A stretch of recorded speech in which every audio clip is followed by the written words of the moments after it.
Hello there. Welcome to another session of Q&A with Gina. Our question for today is this. Hi Gina, I attended your class 7 years ago and successfully breastfed my baby. Now I have a second one who's a great surprise for all of us. She is 4 months old. Unlike her big brother who I would say was an easy baby, this little girl is turning our world upside down. She is fully breastfed, but I'm experiencing constant pain from plugged ducts and my pit is not happy with her weight gain. She is also a very poor sleeper and clings to me 24/7. Help. Well, first of all, mommy, congratulations. First baby fully breastfed. Well done. And then now, after 7 years, you have a great surprise in your family life. Congratulations. Yeah, I'm sure however she's turning your world upside down, she's a great joy to you all, right? So I'm also very glad that at 4 months you're still fully breastfeeding, but you're experiencing constant pain from plugged ducts. There are a few questions that I need to ask. Okay, I'm just making a guess.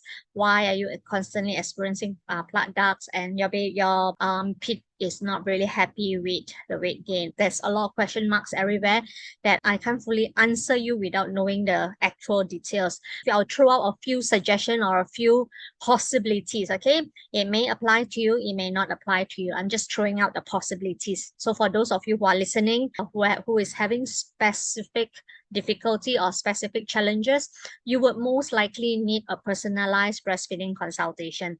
Yeah, and to get a personalized breastfeeding consultation, you can either get it from me, we can do face-to-face, or you can do a WhatsApp consultation, understanding your situation fully before we give you personalized help. But what I'm going to do here is I'm going to just throw out suggestions or assumptions, just making assumptions of what might be the problem, may not apply to you at all. Okay, first of all, how's the latching? Because you did mention whether you're fully latching or you're fully pumping or you're doing a mix. I'm not sure.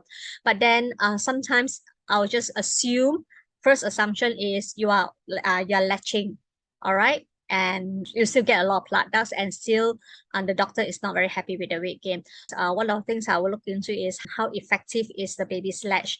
And to judge that, I will look into if baby has a tongue tie or if there's other issues. The positioning, for example, the positioning of your baby. Is it that your baby is not positioned well enough to get a good feed? So I'm guessing that if the baby's pee and poo is all good and everything seems to be okay, except for the plugged ducts, I will also ask when the doctor say I'm not happy with the weight gain, what does the doctor mean? Because a lot of times doctor follow the weight gain chart very, very indiscriminately. All right, because that they don't look at specific babies. A lot of times they just follow the line. When you look at the weight gain of a baby, we have to actually look at the growth. We have to look at how well the baby is growing, or whether the growth is consistent.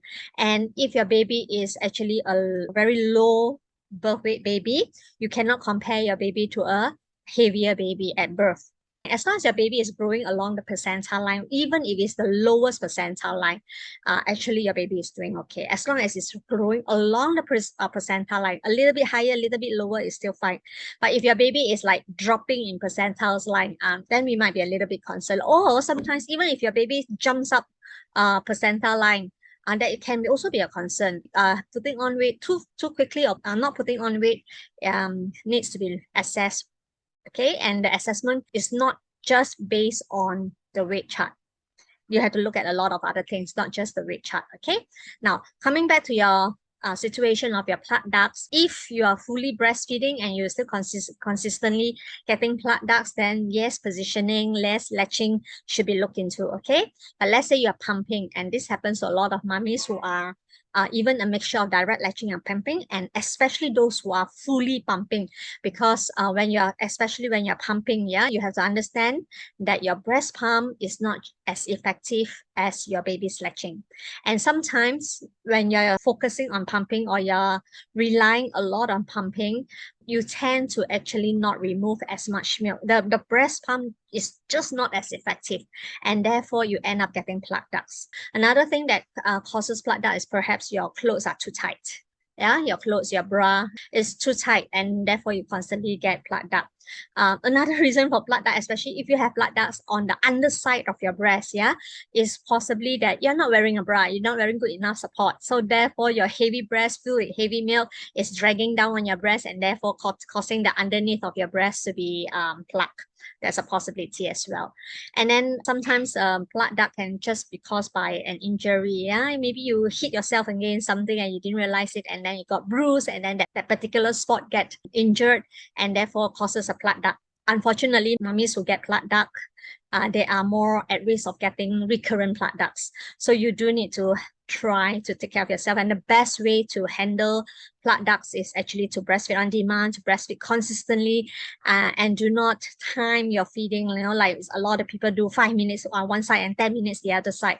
No, don't let the baby drain or suck as long and as much as she wants from the first breast, then burp the baby, then move on to the second breast. So all these are very generic advice that I'm giving you. Yeah, it may apply, it may not apply to you. And for mummies with specific situation, it's best to get in touch with a knowledgeable lactation consultant, breastfeeding counselor, and any one of our T1 breastfeeding counselors to look at your specific situation. Now, you also mentioned that your baby is not a very good sleeper. And first thing that came to my mind is expectation. Perhaps you have the expectation that, oh, your first baby was so easy. And then now, how come the second baby is not as easy? Sometimes it could be just that maybe you have forgotten. It could be as simple as that, that you remember your first baby as easy because now you have a second baby and you can compare, and you have forgotten how it was like. Maybe it was not so easy in the first baby as well, but it just feels that way because now your child is already 6 years old. So now you have to compare it with a new baby. It feels like this new baby is more difficult. Another reason is could be your age. As you grow older, and then you have a 6 years old or very active 6 years old to manage. So this baby feels a lot more difficult. But maybe it isn't, so it's not true. So the expectation part, manage your expectation. Perhaps just being tired, being an older mom, yeah, may play a part in it. So do take time to just try to relax. I know easier said than done. Try to relax, enjoy your baby. Try to do that. But another reason that we could look into is sometimes, again, generic answers. Yeah, I'm just throwing out there. Maybe it's all assumptions. Yeah, may not apply to you.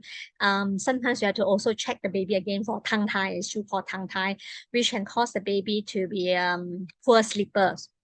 They sleep and then they wake up very often, or they get disturbed by their own snoring. If your baby snores a lot, maybe it's really a good idea to look into all this. And she clings to you 24/7. Again, expectation. To me, it's just my opinion. A baby who clings to me is a good sign. It means that the baby needs me, the baby finds comfort in me, and I'm the only one who can give the baby's comfort. But I understand it may not be for everybody, and especially if you're a working mom, you could send your baby to a babysitter, and then once you're home, your baby clings to you. Yeah, isn't that wonderful? Because the baby knows that she or he is safe with you. Haven't seen you for the whole day, maybe 10 hours from the moment you send to the babysitter at 8 o'clock and you come back at 6 o'clock. There's a whole 10 hours of not seeing you, and therefore your baby who hasn't seen you for so long clings to you. Isn't that a really wonderful thing? The baby knows who the mother is. Yeah, these are things that are normal and natural, and don't fight it. You remember natural law. For example, the law of sowing and reaping. If you plant a chili seed, you get a chili plant. If you want orange tree, you plant an orange seed. So what do you want from this relationship with your child? Yeah, having said that, I know that a lot of you are really going through difficult times. A lot of you you feel like you may not be able to breathe. So what can you do? So I will suggest you one of the techniques that I've taught a lot of mothers, and it works. I think a lot of people will testify that it works, is something called the power of nurture talk. And the power of nurture talk is basically a way of talking to your baby, telling him what you really want from him. And then because your baby is fully bonded to you, because your baby loves you so much, you are his entire world, that whatever you tell him, his answer will be, yes, mommy, okay, mommy, I will try my best, mommy. So when you tell your baby, darling baby, mommy wants you to sleep okay, sleep well, sleep for at least 4 hours, and your baby's response will usually be, yes, mommy, okay, mommy, I will try my best. But baby being a baby, sometimes they can't sleep for 4 hours. They manage to sleep for 2 2.5 hours, then their hungry little tummy wakes them up and they want a drink. Or sometimes it might not be hunger, it could be just they're thirsty or they feel lonely. Yeah. So, and they miss you so much. So they wake up just to make sure that you are there. And that is all natural. And that's all actually wonderful, wonderful signs that you'll have a very healthy growing baby. But this power of nurture talk, this technique is actually really, really useful and it works. Yeah, it works. But there's a specific technique to it. Yes, of course, you can just go online and check it out and how to do it. But then I've mummies who told me that when they learn it by themselves, they don't really understand the correct technique. But so they attend my class and I teach the proper techniques to do it. And it's a lot easier to understand. So for mummies who are struggling with sleep and their babies as well, I have the class called the Holistic Infant Sleep Guide and understanding what is natural when it comes to sleep. A lot of you actually ask me, is it okay to do sleep training and all? We have a lot of different opinions and all when it comes to sleep training.